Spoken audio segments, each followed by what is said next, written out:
continuación vamos precisamente con la ponencia del doctor Emilio Suárez, a quien paso a presentar a continuación.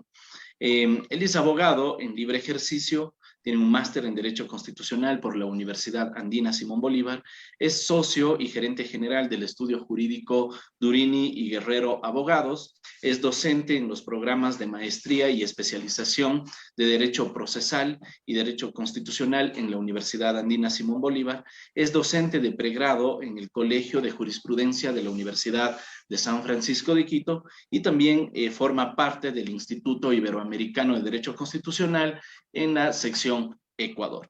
El doctor Emilio Suárez abordará el tema relacionado con la consulta de norma en la jurisdicción constitucional. Estimado doctor Emilio, bienvenido, buenas noches.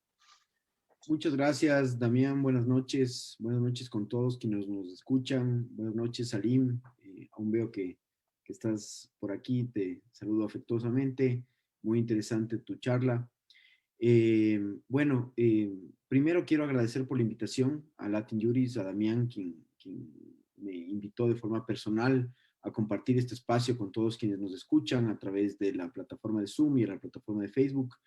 Para mí es todo un gusto estar aquí. Además, he escuchado con atención las charlas de los otros días, especialmente la del día de ayer, y coincido con lo que varios ponentes indicaron que es enriquecedor tener estas charlas a nivel regional. Veo que hay gente conectada de muchos lugares de Latinoamérica y del mundo entero en general, y es muy enriquecedor tener este tipo de discusiones que nos invitan a reflexionar sobre las instituciones que manejamos en cada uno de nuestros sistemas constitucionales. Como bien indicó Damián, me ha correspondido analizar de manera muy breve qué es la consulta de norma en el Ecuador, esta institución quizá muy poco discutida, pero muy polémica en el Ecuador, con la cual se ha dado alcances distintos. Damián, no sé si es que me puedes permitir compartir la pantalla, dado que ahora Listo. vivimos en esta nueva normalidad con la plataforma Zoom. Me parece un poco más didáctico quizá utilizar una exposición en PowerPoint para efectos de ir avanzando con el tema. Perfecto, está habilitado, doctor. Gracias, Damián. No sé si ahí la pueden ver. Sí, la vemos. Perfecto. No la voy a poner en modo presentación. Lamentablemente, la plataforma Zoom suele trabar el PowerPoint cuando se pone en modo presentación y no corren las láminas. Con todo, Damián, te agradezco si es que me comentas si existe algún inconveniente en las láminas. Entonces, en cuanto a la estructura de esta presentación, la he estructurado de la siguiente forma. Voy a hablar de los tipos de control constitucional que existía y que existe en el Ecuador, la naturaleza de la consulta de norma, su procedimiento y los requisitos de admisibilidad, que es un tema novedoso, y los efectos y los abusos de la consulta de norma en nuestro sistema jurídico en el Ecuador. En cuanto a los tipos de control constitucional, es interesante encajar la discusión respecto a la consulta de norma en relación a qué tipo de control constitucional tenemos en el Ecuador. Recordemos que lo que busca el control constitucional es justamente o son aquellos mecanismos que buscan garantizar la supremacía y la efectiva vigencia de la Constitución. Y hay países en los cuales existe un control concentrado, otros países en los cuales existe un control difuso, y otros países como el nuestro en el ámbito, en el contexto de la Constitución del año 98, cuya norma, el artículo 274, la tienen en pantalla, que nosotros teníamos un régimen de control constitucional de tipo mixto. Es decir, por una parte teníamos un tribunal constitucional que podía expulsar del ordenamiento jurídico la norma, y por otra parte cualquier juez podía declarar inaplicable la norma de oficio o a petición de parte, nos decía este artículo, cuando lo consideraba que era contrario a la Constitución. ¿Qué es lo interesante de esta norma? Que el juez o el tribunal que declaraba la inaplicabilidad de la norma tenía que remitir un informe al Tribunal Constitucional para que éste analice en base al control abstracto si es que procedía o no su declaratoria de inconstitucionalidad. Pues bien, en la Constitución del año 2008, nuestro tipo de control constitucional se modificó. Al menos eso era lo que entendíamos hasta hace unos pocos meses, de acuerdo con una última decisión de la Corte, a la cual voy a hacer referencia a continuación. Pero les decía que el control constitucional en el Ecuador se modificó porque pasamos de un control mixto a un control concentrado, según nos dice el texto constitucional, pues el artículo 428, recuerdan el artículo 274 que lo puse en una lámina anterior, decía que los jueces podían inaplicar la norma y resolver el caso puesto a su conocimiento, insisto, inaplicando la disposición. En cambio, el artículo 428 de la Constitución vigente del Ecuador, que es la Constitución expedida en el año 2008, sobre la cual Salim y otros panelistas ya han comentado, indica que cuando un juez considere que una norma jurídica es contraria a la Constitución o a los instrumentos internacionales de derechos humanos, entre paréntesis, el bloque de constitucionalidad, que establezcan derechos más favorables que los reconocidos de la Constitución, suspenderá la tramitación de la causa y remitirá en consulta el expediente a la Corte Constitucional. Es decir, los jueces, de conformidad con el 428, no podrían inaplicar la norma, sino que frente a una duda razonable de la constitucionalidad de la disposición, deberían remitir a la Corte Constitucional para que la Corte, que ahí es donde se refleja el control concentrado de constitucionalidad, sea quien emita una opinión y emita una decisión respecto a si la norma efectivamente es constitucional o es inconstitucional. Y esto va de la mano con el artículo 436 de la Constitución, que dice que la Corte es el máximo intérprete de la Constitución, sobre lo cual se refirió Esteban Polo el día de ayer, y además que una de las facultades de la Corte es conocer y resolver las acciones públicas de inconstitucionalidad. Entonces vemos que la Corte efectivamente es un órgano de cierre y un órgano de control constitucional concentrado. Es el único que, de conformidad con estas disposiciones de la Constitución, ya vamos a ver que pueden haber algunas confusiones, puede declarar la inconstitucionalidad con efectos generales de una disposición constitucional. Y esto fue ratificado en su momento por la anterior conformación de la Corte Constitucional en la sentencia 5510 CEP-CC, cuya parte pertinente tienen en pantalla, en la cual se indicó que queda claro también que para que una norma del ordenamiento jurídico sea contraria a la Constitución, deberá ser declarada como tal por parte de la Corte Constitucional. Asimismo, de conformidad con lo dispuesto en el artículo 428 de la Constitución vigente, los jueces están vedados para inaplicar normas jurídicas y continuar con la sustanciación de la causa. Es decir, la Corte ratifica el criterio expuesto hace unos momentos, que en la Constitución del año 2008 se modificó el tipo de control constitucional de un control difuso, perdón, un control mixto a un control concentrado. Generalmente cuando, sobre todo en clases, se discute los tipos de control constitucional, generalmente los estudiantes suelen preguntar, ¿y cuál es el mejor tipo de control constitucional, el mejor esquema de control? La verdad es que esa es una pregunta muy difícil de responder. Hay países donde existe un control concentrado, hay otros donde existe control difuso, otros donde existe control mixto, y la verdad todos tienen sus problemas, todos tienen sus deficiencias y todos tienen también sus ventajas. Entonces, no es una respuesta que se pueda contestar afirmativamente con blanco o negro si es que el control concentrado, el difuso o el mixto es mejor que el otro, sino que depende mucho de las circunstancias de cada país e, insisto, cada sistema tiene sus pros y sus contras. Bajo esta línea, en la sentencia 113 SCNCC, sobre la cual me voy a referir a lo largo de esta presentación, la Corte Constitucional nos indicó que debe entenderse, por tanto, que la consulta de norma dentro del control concreto de constitucionalidad plantea la obligación de los jueces ordinarios de elevar a la Corte la consulta de cualquier norma que consideren inconstitucional, para que sea el órgano, este órgano, la Corte, quien declare la presunta o la posible inconstitucionalidad. Y este párrafo es importante, el segundo del cual ustedes tienen en pantalla.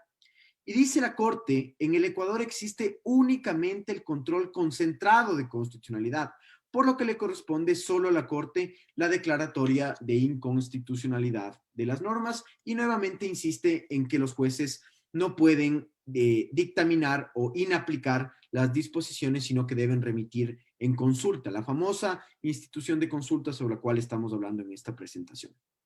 Pues bien, hace muy poco tiempo, de hecho me parece que en diciembre del año 2020, la Corte Constitucional dictó esta sentencia, la 11-16-13-EP/20, una sentencia que es muy rica de analizar desde el punto de vista académico, porque al parecer la Corte, esta conformación de la Corte, intenta cambiar el precedente que lo habíamos visto hace un momento, en el cual la anterior conformación de la Corte estableció que existía un control concentrado de constitucionalidad.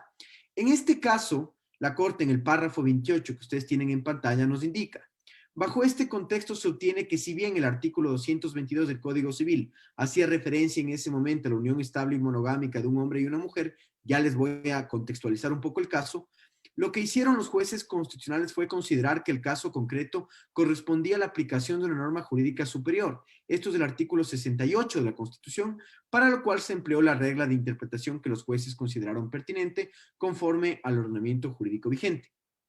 Les contextualizo un poco, o si no, no se va a entender muy bien esta nota de la Corte. En este caso se estaba discutiendo si personas del mismo sexo que tenían una unión de hecho podían obtener un permiso para vivir en la ciudad, la provincia de Galápagos. Y lo que básicamente se discutía es que si es que la persona que estaba en unión de hecho podía acogerse o ampararse a su pareja que sí tenía el permiso para habitar en Galápagos. Pues estas personas presentaron acciones de protección, estas acciones de protección le fueron negadas diciendo que la norma del Código Civil era absolutamente clara porque establecía que la unión de hecho era la unión, como ustedes lo tienen en pantalla, estable y monogámica de un hombre y de una mujer. En primera instancia se negó, en segunda instancia se aceptó la acción de protección. El ministerio presentó la acción extraordinaria de protección y esto es lo que resuelve la Corte Constitucional. Es decir, la Corte sostiene en esta sentencia que estuvo bien que la Corte Provincial deje de aplicar el artículo 222 del Código Civil para aplicar directamente la Constitución. Es decir, no lo dice expresamente la Corte, pero está aceptando la inaplicación del artículo 222, que en ese entonces se encontraba vigente en el Código Civil, para aplicar de forma directa la Constitución. Lo interesante de esta sentencia es que refleja justamente el diálogo o, sí, podríamos decir el diálogo o el debate interno que existe al interior de la propia Corte Constitucional. ¿Por qué? Porque si bien es una sentencia de mayoría a la que hice referencia hace un momento, existen dos votos concurrentes. Una parte de los votos concurrentes es la que ustedes tienen en pantalla, de algunos jueces, y la otro voto concurrente es del doctor Hernán Salgado, al cual me voy a referir a continuación. ¿Qué dice el primer voto concurrente? En la parte pertinente, que es el párrafo 21. En este voto concurrente, insisto, que no es la decisión de mayoría, por tanto no implica un alejamiento del precedente anterior de la Corte, indica que en el párrafo 20, lo que hicieron los jueces no fue otra cosa que dar eficacia a los principios constitucionales de supremacía constitucional y de aplicación directa de la Constitución. Lo anterior no debe interpretarse en el sentido de que los jueces y juezas están facultados para invalidar o expulsar del ordenamiento jurídico normas contrarias de la Constitución. Es decir, en este voto concurrente, lo que hacen los jueces es reafirmar que solamente la Corte puede expulsar del ordenamiento jurídico. Hasta ahí estoy de acuerdo. Lo interesante es lo que viene a continuación. En el voto concurrente nos dicen que, pero la existencia de esta facultad no puede interpretarse en el sentido de que los jueces y juezas estén vedados de aplicar directamente la Constitución. Por ejemplo, para resolver una antinomia atendiendo a la supremacía constitucional en los casos como el que se analiza. Es decir, los jueces insisten en que los jueces de la Corte Constitucional, en que cuando un juez está en conocimiento de un proceso y ve que una norma es contraria a la Constitución, estos jueces pueden inaplicar la norma y aplicar directamente la Constitución. Es decir, volveríamos, de acuerdo con este criterio, un sistema mixto conforme a la Constitución del año 98. ¿Cuál es la norma en la cual se amparan en el voto concurrente para decir que en el Ecuador los jueces pueden aplicar directamente la Constitución, pese a que existe un desarrollo normativo de rango inferior a la Constitución que la contradice? Es el artículo 426, en donde se indica que no podrá alegarse falta de ley o desconocimiento de norma para justificar la vulneración de derechos y garantías establecidos en la Constitución, así como otras disposiciones de nuestro texto constitucional, las cuales insisten en que la Constitución es de directa e inmediata aplicación. Por tanto, en este voto concurrente, insisto, que no es el voto de mayoría, se sostiene que los jueces pueden aplicar directamente la Constitución. Ahora veamos el otro voto concurrente, que es el del doctor Salgado, el del presidente de nuestra Corte Constitucional. En el párrafo 18 de este voto concurrente, el doctor Salgado nos indica que, ahora bien, distinto es el caso en que sí existe regulación infraconstitucional y esta se opone a la Constitución, puesto que dicha contradicción trasciende de este principio e ingresa en el ámbito de la garantía normativa de la Constitución y el consiguiente control de constitucionalidad, cuyo objetivo precisamente es garantizar la supremacía de la Constitución a través de la identificación y eliminación de cualquier incompatibilidad que pueda existir entre el texto supremo y el resto de disposiciones que integran el ordenamiento jurídico. El párrafo 19 es clave de este voto concurrente. Nos indica que en tal virtud, ya en el ámbito del control constitucional, los operadores de justicia que consideren que una norma es contraria a la Constitución, ojo con esto, están obligados a ceñir su conducta a lo establecido en la Constitución para el efecto específico. Es decir, tendrán que suspender y elevar en consulta a la Corte Constitucional. En conclusión, el principio de aplicación directa, recuerden que era el principio sobre el cual se sustentó el otro voto concurrente, como su nombre lo sugiere, tiene lugar ante la ausencia de regulación secundaria, pero no en un caso de contradicción. Esto ya lo vamos a hablar posteriormente, con lo cual el doctor Salgado intenta armonizar tanto el artículo 428 que nos regula la consulta de norma con el resto de disposiciones del texto constitucional que dice que, por ejemplo, el artículo 11, numeral 3, no puede alegarse falta de norma y que para alegar o para justificar una violación de derechos y que la Constitución es de directa e inmediata aplicación. Entonces, como podemos ver en el Ecuador, existe un debate vigente actualmente por el tipo de control constitucional que existe actualmente. Si es que hablaríamos de un tipo exclusivamente concentrado, la consulta de norma tiene una relevancia importantísima en el contexto de un control concentrado porque definitivamente cuando un juez considera que una norma es contraria a la Constitución, tiene que elevar en consulta. Por el contrario, si sostenemos lo que en el otro voto concurrente de algunos jueces de la Corte Constitucional se indica, esto es, que vivimos en un control mixto de constitucionalidad, porque los jueces pueden aplicar directamente la Constitución pese a existir un desarrollo normativo inferior, entonces estaríamos de alguna manera debilitando a esta institución denominada consulta de norma, sobre lo cual vamos a hablar a continuación. La Ley Orgánica de Garantías Jurisdiccionales nos dice cuál es la finalidad de la consulta de norma, que tiene mucha relación con el control concreto de constitucionalidad y como lo indicaba hace un momento, lo que busca es garantizar la constitucionalidad de la aplicación de las disposiciones jurídicas dentro de los procesos judiciales. Los jueces pueden aplicar disposiciones constitucionales sin necesidad que se encuentren desarrolladas en otra norma de rango inferior. Como lo habíamos comentado, efectivamente en el Ecuador existe el principio de aplicación directa de la Constitución. Sin embargo, tal y como nos dice el doctor Salgado, que incluso cita las actas de la Asamblea Constituyente sobre la cual se refirió Salim hace un momento, establece que en las actas de la Asamblea Constituyente que en el Ecuador existe un control concentrado de constitucionalidad. Y esto ha sido ratificado, esta finalidad, este objeto de la consulta de norma, nuevamente en la sentencia 113 SCN de la Corte Constitucional, en la cual, insisto, la Corte ratifica que lo que busca es justamente prevenir que se apliquen normas inconstitucionales y con eso reforzar nuestro sistema constitucionalidad. Algunas generalidades sobre la consulta de norma de las disposiciones normativas y la jurisprudencia que hemos citado.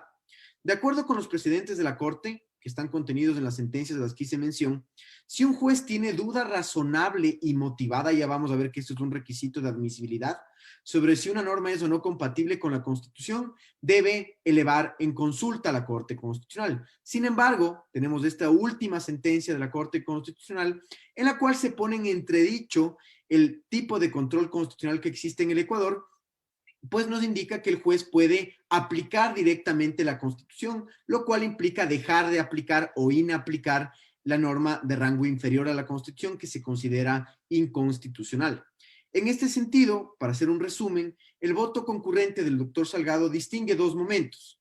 El primer momento es cuando existe un desarrollo legislativo infraconstitucional que se opone al texto constitucional, en cuyo caso corresponde elevar en consulta.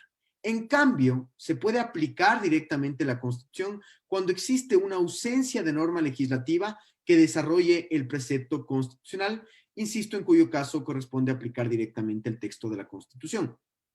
El problema que tenemos es cuando existe una duda motivada y razonable para que los jueces eleven en consulta y qué pasa si es que en cambio existe una certeza de que la norma es inconstitucional. Al respecto tenemos dos salidas. La primera salida, que es un control concentrado de constitucionalidad en la cual los jueces, no importa si tienen duda o certeza de que la norma es inconstitucional, tienen que elevar en consulta. La segunda salida es que frente a la duda tienen que elevar en consulta, pero frente a la certeza de inconstitucionalidad tienen que aplicar directamente la Constitución. Personalmente me decanto por la primera opción, puesto que es el precedente que hasta ahora se encuentra vigente, ya que la Corte Constitucional no se ha alejado de forma expresa con un voto de mayoría de ese precedente previsto en las sentencias 5510 CEP-CC y la 113 SCN. Ahora, ¿cuál es el procedimiento de la consulta de norma? Y esto es muy importante porque si ustedes revisan el texto constitucional ecuatoriano y la Ley Orgánica de Garantías Jurisdiccionales, solamente establece lineamientos muy generales de cómo debe funcionar la consulta de norma. Esto dio paso de forma lamentable a que por parte de jueces se abuse de esta figura y empiecen a elevar en consulta sin ningún tipo de sustento, sin ningún tipo de fundamento, en momentos procesales inapropiados y que por tanto se suspenda la ejecución o la sustanciación de los procesos jurisdiccionales y la Corte Constitucional se encontraba frente a consultas que no tenían ningún tipo de argumentación y tenía que resolver sobre esas consultas de norma. Pues debido a esta problemática, la Corte en la sentencia 013 SCN impuso a los jueces algunos requisitos de admisibilidad de la consulta de norma. ¿Cuáles son estos requisitos? Lamentablemente creo que se ve muy pequeño en la lámina, pero son primero la identificación del enunciado normativo pertinente cuya constitucionalidad se consulta. Si no lo crean, había veces que los jueces decían el Código Civil es inconstitucional y a la Corte le tocaba revisarse por poco todo el Código Civil para determinar si era inconstitucional. Entonces la Corte impuso como requisito de admisibilidad, que es una primera fase de la consulta de norma, la identificación del enunciado normativo que considera el juez que es inconstitucional. Segundo, la identificación de los principios o reglas constitucionales que se presumen infringidos. Y tercero, una explicación y fundamentación de la relevancia de la norma puesta en duda respecto a la decisión del caso en concreto. A continuación vamos a ver un muy breve desarrollo que en la otra sentencia, en la 3413, la Corte realiza de cada requisito. La identificación del enunciado normativo pertinente cuya constitucionalidad se consulta creo que no es algo que nos debe llamar la atención, simplemente el juez debe enmarcar o debe enunciar de forma expresa qué disposición de rango inferior a la Constitución considera que es inconstitucional, identificarla expresamente y con eso está cumplido este primer requisito. El segundo requisito es la identificación de los principios o reglas constitucionales que se presumen infringidos y las circunstancias, motivos y razones por las cuales dichos principios resultarían infringidos. Esto es algo importante, porque no solamente el juez puede decir, yo creo que el artículo 10 de la Ley Orgánica de Garantías Jurisdiccionales es inconstitucional, sino que el juez tiene que decir, es inconstitucional porque es contrario a la disposición del artículo 11, numeral 3 de la Constitución o el artículo 400 y pico de la Constitución, etcétera, etcétera. Esto es algo fundamental. Y aquí es donde se requiere la motivación por parte del juez en la consulta de norma. Insisto, se abusó mucho de las consultas de norma y por eso la Corte tuvo que poner estos requisitos de admisibilidad para que los jueces tengan la responsabilidad de fundamentar las consultas de norma. Asimismo, el tercer requisito implica una explicación y fundamentación clara y precisa de la relevancia y de la disposición normativa cuya constitucionalidad se consulta respecto a la decisión definitiva de un caso en concreto o la imposibilidad de continuar con el procedimiento de aplicar dicho enunciado. Esto es algo muy importante porque también hasta antes de la expedición de estos requisitos de admisibilidad, los jueces lamentablemente consultaban cualquier norma a la Corte Constitucional. Por ponerles un ejemplo muy burdo, por ejemplo, tú estabas litigando en materia civil y te consultaban normas de tipo penal, normas de tipo laboral, normas de tipo de inquilinato o de cualquier otra materia que no tenía relación con el caso en concreto. Entonces el juez, además de fundamentar, de identificar la norma y fundamentar qué principios o normas de la Constitución contradice esa norma, el juez tiene que indicar por qué esa norma consultada es clave para resolver el proceso. ¿Y por qué el juez no podría resolver el proceso si es que la Corte Constitucional no dirime si es que la disposición es constitucional o no? Entonces vemos que existen estos tres requisitos de admisibilidad que nuevamente les insisto, Si ustedes revisan la Ley Orgánica de Garantías o revisan la Constitución, no van a encontrar los requisitos de admisibilidad. Por eso es, y es algo que yo resalto de forma muy frecuente, es el poder que tiene la jurisprudencia constitucional en el Ecuador. De hecho, coincido con una parte muy importante de la doctrina que sostiene que la jurisprudencia constitucional en el Ecuador es fuente formal del derecho. Dejó de ser una mera fuente auxiliar del derecho y pasó, de conformidad con la Constitución del año 2008 y sobre todo con los múltiples desarrollos jurisprudenciales que ha dictado esta Corte y las anteriores conformaciones de la Corte Constitucional, pasó a ser una fuente formal del derecho. Y es por eso que a nosotros, a los abogados que nos dedicamos al litigio constitucional, tenemos que continuamente estar enterados de los precedentes que dicta la Corte, como en este caso, que impone a los jueces estos requisitos de admisibilidad a través de su jurisprudencia. Otro tema muy importante y que ya vamos a ver que consiste en uno de los abusos de esta figura de la consulta de norma es en qué momento procede la consulta de norma. Y al respecto, la Corte ha sido muy enfática en señalar que la consulta de norma procede únicamente cuando se ha sustanciado el proceso, es decir, tú tienes como juez la obligación de sustanciar el proceso y las partes hayas permitido que las partes presenten sus alegaciones, además que se haya evidentemente trabado la litis, pues uno de los requisitos de admisibilidad es que la duda del juez sea en torno a la resolución del caso. Ya vamos a ver, insisto, que esto ha generado el momento oportuno para presentar la consulta de norma, ha presentado muchos problemas de aplicación de esta figura en el Ecuador y se han cometido varias irregularidades incluso por parte de los propios jueces. En este sentido, esto está ratificado en la sentencia 1.3, en la cual en su parte pertinente nos dice: esto supone que las juezas y jueces no pueden elevar en consulta de constitucionalidad tan pronto sea presentada una demanda, sino que deben sustanciar primero el proceso para que la aplicación de la disposición normativa de dudosa constitucionalidad sea absolutamente necesaria para continuar con el proceso o para decidir la cuestión. Insisto, los jueces no pueden consultar la norma cuando admiten a trámite una demanda en la primera providencia, así como tampoco deberían hacerlo cuando dictan la sentencia.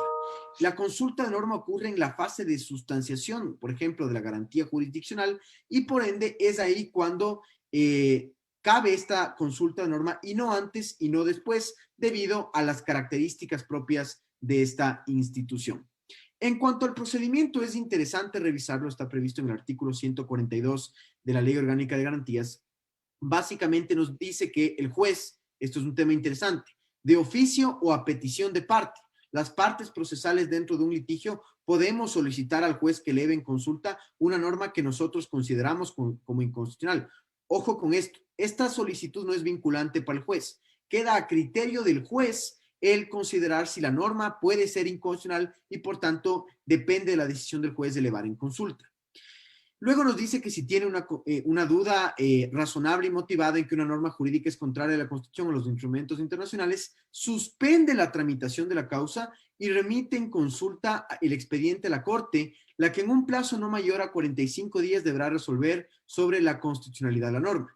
En el siguiente párrafo, la norma nos indica: si transcurrido el plazo la Corte no se pronuncia, el proceso seguirá sustanciándose. Finalmente, si la Corte resuelve luego del plazo de 45 días, la resolución no tendrá efecto retroactivo, no se aplica al caso en concreto, pero la parte que resulte afectada puede interponer acción extraordinaria de protección. Algunas puntualizaciones y reflexiones respecto a esta disposición.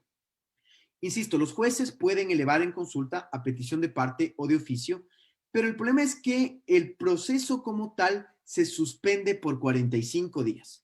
Y esto quizá no nos llama mucho la atención si estamos hablando de un asunto controvertido en justicia ordinaria, en un juicio civil o en cualquier otro juicio, insisto, de justicia ordinaria. Pero, por ejemplo, cuando uno está litigando en materia de garantías jurisdiccionales, si es que el juez te suspende el proceso por 45 días dentro de una acción de protección, es muy probable que la violación de derechos se consume o se agrave. Entonces, es algo realmente delicado estos 45 días. Yo creo que la Corte Constitucional tiene un trabajo muy importante a realizar para diferenciar los casos en los cuales la consulta se suspende por 45 días y generar seguramente excepciones. También al órgano legislativo, a la Asamblea, le corresponde generar excepciones, por ejemplo, en procesos penales, por ejemplo, en procesos de índole constitucional, en donde hay bienes jurídicos protegidos muy importantes y una suspensión del proceso por 45 días podría ser incluso catastrófico para las personas que se encuentran litigando. Claro, lo que nos dice el párrafo siguiente es que si es que la Corte no se pronuncia, no es que pierde la competencia en razón del tiempo, sino que la Corte puede demorarse el tiempo que considere pertinente. Hay consultas de normas que han tomado varios años para que la Corte resuelva, hasta 5, 6, 7 años, y finalmente la Corte ha declarado la inconstitucionalidad de esas disposiciones.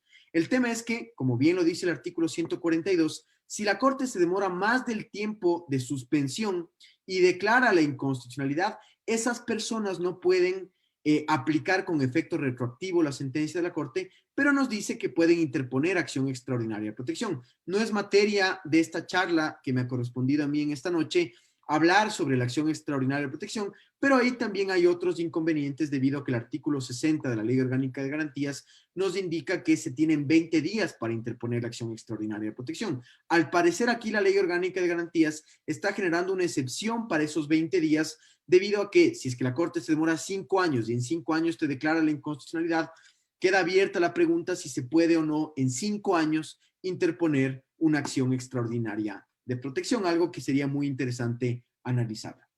Ahora, ¿cuáles son los efectos que puede tener la consulta de norma para ir terminando con este breve análisis de la consulta de norma?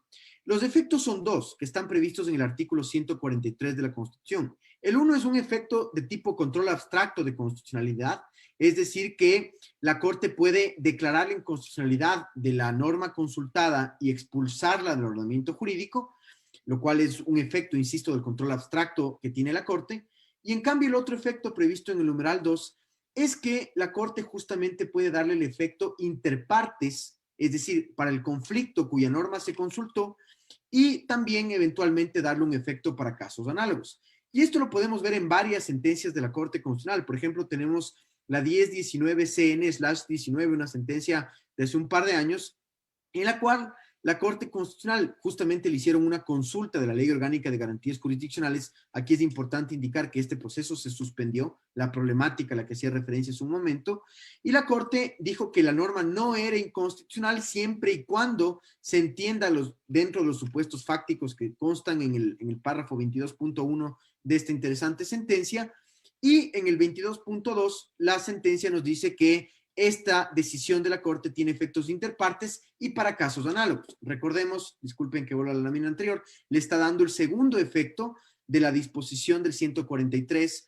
a la consulta de norma. Lo mismo pasa, por ejemplo, en la sentencia 519 CN/19, en la cual la Corte ratificó que este es un caso un poco más interesante porque además de que indica que la disposición consultada tiene efectos interpartes y para casos análogos, en el numeral 4 que está subrayado, solicita poner en conocimiento del Ministerio del Trabajo la presente resolución a fin de que realice una debida y generalizada difusión en las distintas entidades públicas respecto de las cuales se aplica el acuerdo ministerial que fue objeto de la consulta norma. Entonces parece que trasciende nada más de un efecto interpartes y para casos análogos, sino que la Corte ordena que las instituciones públicas también se enteren de los criterios que la Corte utilizó para dictar esta sentencia de consulta de norma. Otro claro ejemplo de una sentencia muy controvertida aquí en el Ecuador es la que la Corte dio en la sentencia 1118 CN/19. Y aquí la Corte Constitucional, para los que no conocen esta sentencia, es la con la cual se dijo que el matrimonio igualitario en el Ecuador, que se encontraba una norma confusa en la Constitución y una norma muy clara que restringía el matrimonio igualitario en el Código Civil, la Corte Constitucional, a través de dos sentencias de consulta de norma, las dos, declaró la inconstitucionalidad y también dispuso que se aplique directamente la Constitución y el bloque de constitucionalidad. ¿Qué es lo interesante de esta sentencia? Es el numeral tercero de la decisión de la sentencia, en la cual la Corte dispuso, además de determinar que la opinión consultiva era de directa e inmediata aplicación, que no existe contradicción, sino que lo que hizo la Corte es armonizar todo el ordenamiento jurídico con esa opinión consultiva, dispuso, perdón, para ponerles un poco en contexto, esta fue una consulta de norma dentro de una acción de protección. Y en el numeral tercero de la parte resolutiva, la Corte dispuso que el tribunal consultante interprete el sistema normativo a la luz de esta sentencia y ordene que el registro civil registra el matrimonio del accionante toda vez que no es necesaria una reforma constitucional al artículo 67, así como tampoco reformas al Código Civil y a las otras disposiciones del ordenamiento jurídico.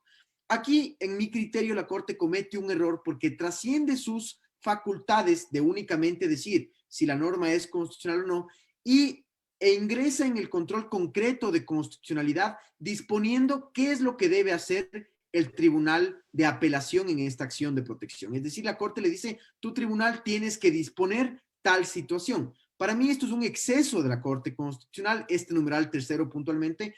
Creo que sobre estas sentencias del tema del matrimonio igualitario se puede ahondar muchísimo, pero este numeral 3, insisto, me parece un exceso de la Corte porque no es una competencia dentro de la consulta de norma el que la Corte disponga que el tribunal haga determinada situación, sino solamente hacer un análisis y una evaluación de la disposición normativa consultada. Y para finalizar mi exposición, quiero hacerles caer en cuenta de un abuso constante de la consulta de norma.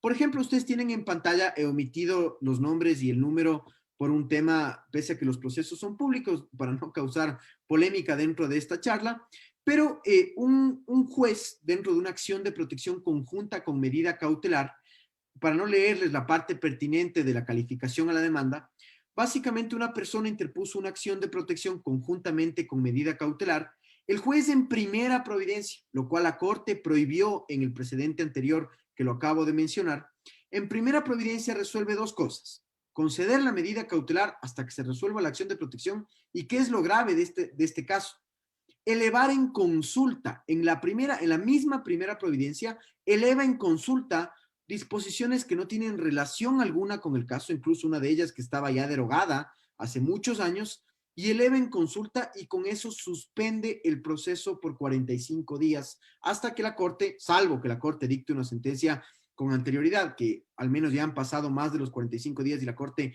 no resolvió esta consulta de norma. Pero imagínense lo grave. Es el ejemplo que les ponía anteriormente. Dentro de una acción de protección, el juez concede la medida cautelar de manera absolutamente irregular y en la misma providencia eleva en consulta.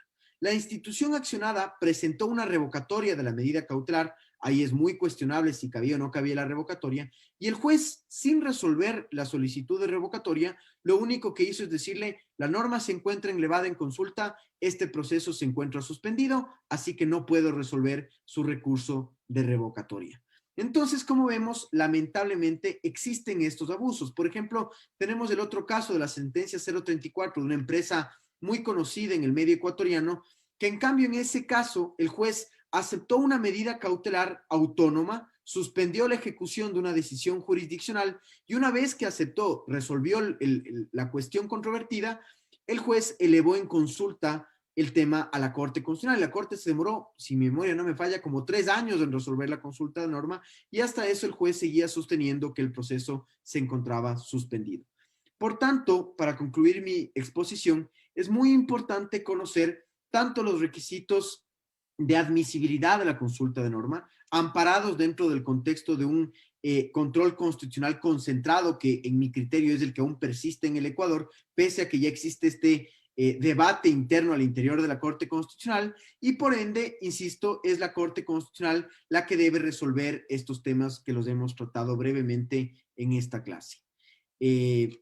Damián, hasta ahí queda mi exposición. Quedo atento a cualquier pregunta. Te agradezco nuevamente por la invitación a compartir estos breves comentarios respecto a esta interesante institución que es la consulta de norma.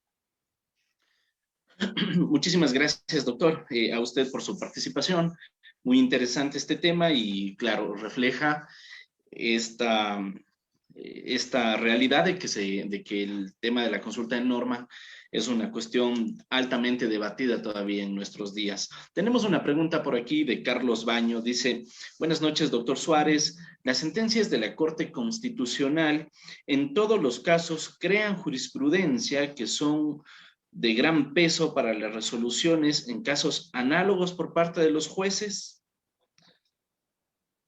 Es una buena pregunta también. No sé si la comprendo íntegramente, pero me parece que va enfocada a qué sentencias de la Corte conllevan un precedente, como la Corte mismo lo indica. Y creo que hay que hacer una diferenciación. Recordemos que el artículo 436, numeral 1 de la Constitución, nos dice que todas las sentencias de la Corte son vinculantes. Y hay que tener cuidado.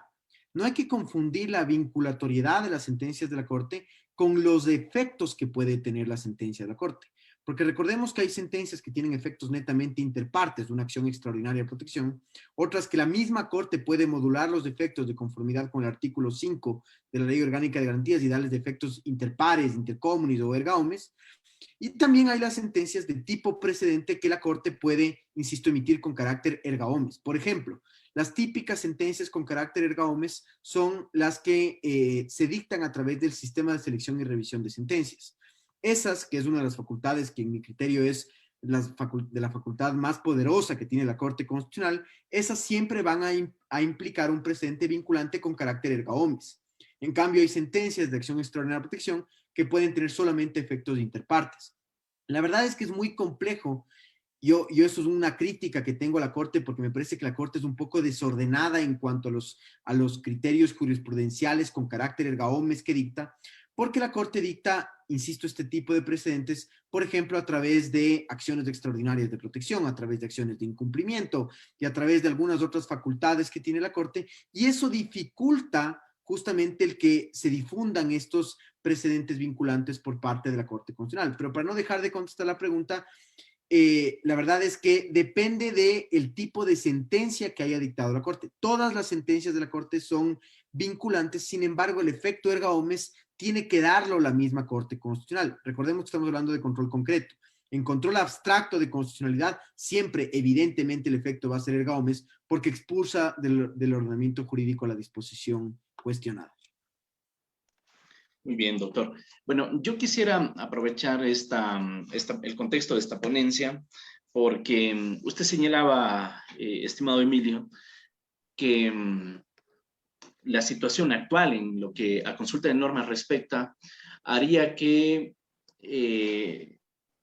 necesariamente los jueces deban de consultar en virtud de que no se ha cambiado el precedente dado en la sentencia 01-13-SCN, ¿verdad? A pesar de que la sentencia 1116 hace algunas aproximaciones a esta discusión. Sobre ese tema, doctor, el día lunes de esta semana, la doctora Vivi Morales, en su exposición, algo refería al hablar del overruling en el Ecuador y decía que según la ley de garantías es necesario, o mejor dicho, para que haya un cambio de línea jurisprudencial es necesario que la Corte sea explícita en señalar los argumentos y decía también hay un cambio de línea jurisprudencial cuando son más favorables a los derechos de las personas. Entonces, nos daba estos dos elementos que de alguna forma nos llevan también a la interpretación, es decir, ¿qué se entiende por explícito? Es decir, si por explícito son los nuevos fundamentos sin que necesariamente se esté justificando un apartado de la anterior línea jurisprudencial o se refiere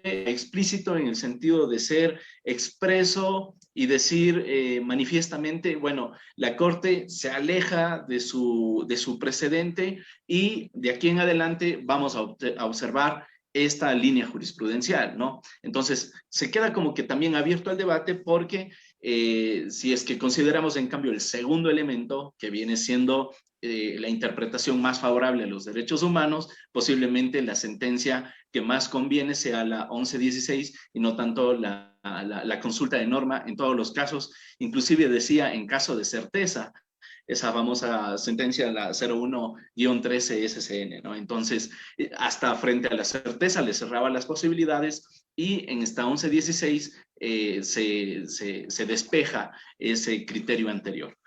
¿Cuál es su opinión al respecto, estimado doctor? Muchas gracias, Damián, por tu pregunta y me parece muy interesante lo que ha analizado la colega el día lunes en una charla, me parece que a través de este mismo medio. Y es que en mi criterio, por un tema de certeza jurídica, de seguridad jurídica, artículo 82 de la Constitución, para que la Corte se aleje de un precedente o cambie el precedente, más bien creo que técnicamente es que cambie el precedente, en mi criterio la Corte debe pronunciarse respecto al precedente anterior, dar los motivos por los cuales se va a alejar de ese precedente y dictar el nuevo precedente. De hecho, esta Corte lo ha hecho en muchos casos. En muchos casos, por ejemplo, lo que Salim hace un momento conversaba respecto a las consultas populares, la Corte se alejó expresamente de un precedente que exigía anteriormente la legitimidad democrática de las firmas antes de tú solicitar a la Corte el pronunciamiento respecto a la constitucionalidad de la pregunta. Y la Corte se alejó expresamente de ese dictamen. Para mí esa es la forma correcta, más que hablar técnicamente correcta, porque creo que las dos formas son válidas. Yo creo que la segunda te da más certeza jurídica de la forma en la cual la Corte se aleja de un precedente. O si no tenemos casos, ha estado pasando últimamente que hay muchas inquietudes por parte de los jueces de si deben aplicar el precedente 1.13 SCN sobre el cual hablamos, que dice que hay control de constitucionalidad concentrado y que por tanto tú debes consultar la norma siempre. Si tengas duda o tengas certeza de constitucionalidad, tienes que consultar la Corte o tienes que aplicar el precedente 11.16. Esa es la sentencia, perdón, 11.16. Ese es justamente lo que ocasiona el que los precedentes no sean contradichos de forma expresa, sino que la Corte dicte una línea jurisprudencial sin hacer referencia al anterior presente. Genera esta incertidumbre, genera un poco de situaciones que los jueces muchas veces dentro de sus casos que manejan el día a día no conocen qué precedente aplicar, si el anterior o el nuevo que no hace referencia expresa al anterior. Adicionalmente, creo que este cambio de precedente, el 11.16, nos trae un problema práctico. ¿Cuál es ese problema práctico? Que recordemos, un poco volviendo al contexto del caso, este presidente vuelve a discutir sobre el control difuso, es decir, sostendría que existe un control difuso en el Ecuador. El problema práctico que tenemos es que en la anterior constitución, la del año 98, decía que si el juez inaplica debía remitir el informe al Tribunal Constitucional. Actualmente no tenemos una disposición que diga eso. Entonces, ¿qué va a empezar a pasar? Que los jueces empiezan a aplicar directamente la Constitución, a inaplicar el ordenamiento jurídico inferior a la Constitución y la Corte no se va a enterar.